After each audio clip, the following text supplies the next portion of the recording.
Well, hello. Well, if you've seen the thumbnail, you know that this video is dedicated to the 10th anniversary of Lynne's disability. So we're going to give you a little insight of what happened on that day, and then we're going to move on what we have accomplished, what Lynne has accomplished since then. So let's get going. My name is Jonathan, and I'm a caregiver for my wife Lynne, who has a permanent brain injury. Things are different now, but we're doing the best that we can. Join us as we experience the Lynne life. Well, it was February 9th, 2012, that Lynne went into cardiac arrest as a result of she has something called Gittleman syndrome,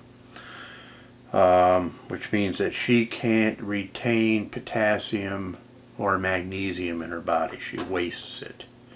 So she has to take supplements 4 times a day just to keep her levels up to where what would be considered normal or close to normal. And so when those levels are off, it can cause some serious problems. Potassium affects muscles primarily, and the heart is a muscle. And that's what happened. Lynne went into cardiac arrest. I was not here. It happened in our home. I was not here. I was at work.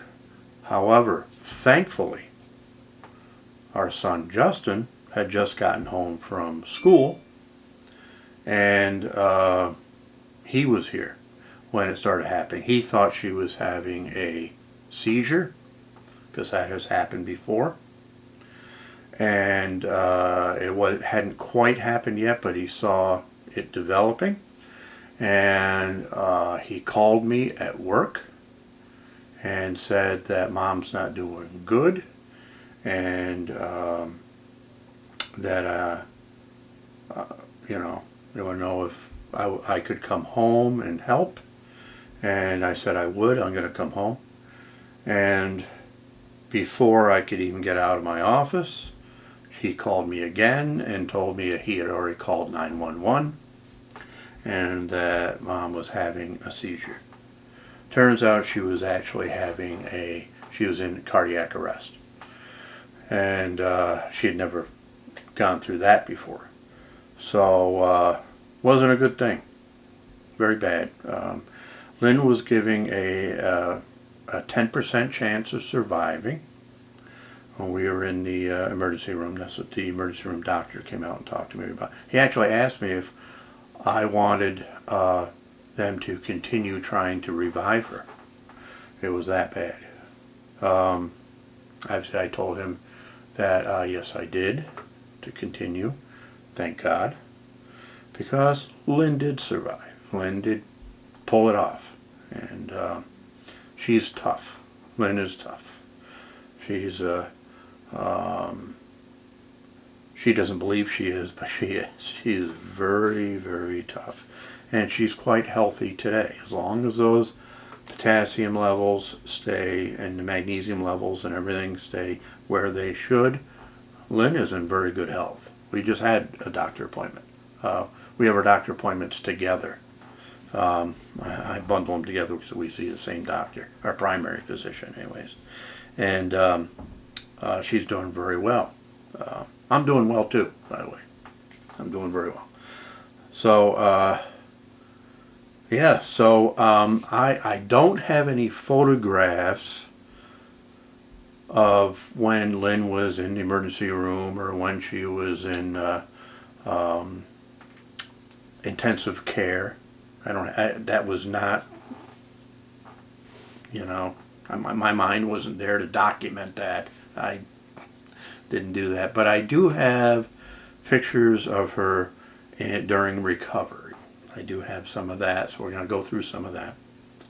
And we're going to talk about what Lynne has accomplished since then and how we as a family have adjusted to this new disability, and and our thoughts on disability in general. I probably should add that our son Justin was only 12 years old when all of that happened. Very difficult thing for a young man to have to go through at any time in their life, but especially when you're young like that. And but thankfully, he, instead of panicking, he jumped on it and knew what to do. And actually had two cell phones going. He had my wife's cell phone, Lynne's cell phone, and then his own. He had his own cell phone and was on the phone with me and 911. And we had our dog Buddy at the time, and he moved Buddy into another room because he figured he would probably interfere with the emergency personnel. He had to wear, the foresight to actually think of that before they arrived, and he had a pillow under Lynne's head, and he did very well. So we're very thankful for him for being able to save her life. And but we don't look at this anniversary as, oh, this is the day when our life changed. Oh, how horrible it is. How that was an awful day. I don't look at that way anymore. We look at February 9th is the day Lynne survived, and the beginning of our new life, the Lynne life. And I started referring to this as the Lynne life long before I started vlogging. That's why we called it the Lynne life. And I would say, well, that's the Lynne life, So I would say that to our aides or things like that. So we called this vlog the Lynne life, because it is the life that we live. It's our new life. Not so new anymore. 10 years in the making. And it's tough for me to imagine life before it right now. You get used to it. So it's not easy. It doesn't make it mean it's easy, but you do get used to it. This is what you do. But we've come a long, long ways. We've learned a lot. Lynne has learned a lot. And we've been able to, we've gained the confidence to be able to do things that I didn't even think we could ever do. I didn't think we'd ever be able to go on vacation again, much less fly in a plane or do anything like that. Visit with friends and go places, and Lynne would be horseback riding again. I didn't think that. Couldn't imagine that when this originally happened. But we do all of that.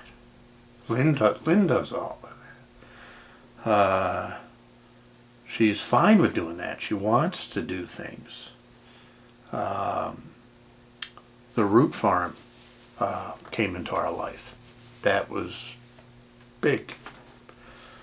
And it isn't just about the horseback riding. It's about everything else. It's the people up there.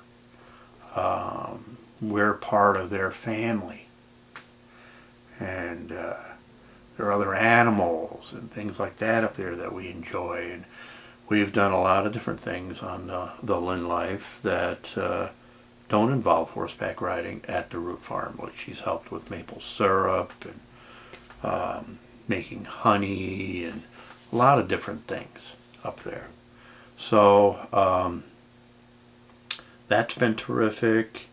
And then there's our trips. We've been on planes, fly to Florida, visit friends. COVID has kind of postponed some of those things. But we'll be doing that again. And we know we can do it because we've done it before. It's a matter of developing that confidence. I remember when it first started, Lynne was in rehab, and I had to be trained too with things about like how to get Lynne up and down stairs safely, how to put her in a car, that type of stuff, showering her, all those type things. We made modifications to our downstairs bathroom for Lynne, making it handicap accessible. A lot of stuff that we've done to make Lynne's life more comfortable, and it is, and Lynne is very happy, and that's how I judge how things are going. Is Lynne happy? Yes, she is. Okay, well, we're doing good, you know, because it's that smile. It's that smile that Lynne has. You know that things are okay. Because if she's not feeling all good that well, she lets you know. You know, there is no filter on Lynne's, you know, with her personality. She doesn't hold off at all. If she likes something, she lets you know. If she doesn't, she lets you know. If I make something for dinner and she doesn't like it, I know it. You know, she lets me know. If she likes it, she also lets me know. So there's no guessing with Lynne. So here she is, the one that started it all, Lynne. She started the Lynne life, the purpose, the reason for the Lynne life. It's been 10 years since you've been disabled. Yeah. Do we look at that as a bad thing? No. No, we don't, do we? We don't look at disability as being a bad thing, and we've learned a lot about disability and accessibility and stuff like that, and there's still a long ways to go in the world, right? But things have improved. We discovered what it's like to travel being disabled, right, with your wheelchair and stuff like that. And but we're doing good. So I've made a video, and Lynne hasn't seen it yet. I've started editing it about your 10-year anniversary. Okay? And we're going to put a close in the video. We do that? Yes. Right? So what do we say? We'll see you. We'll see you next time On the Lynne Life.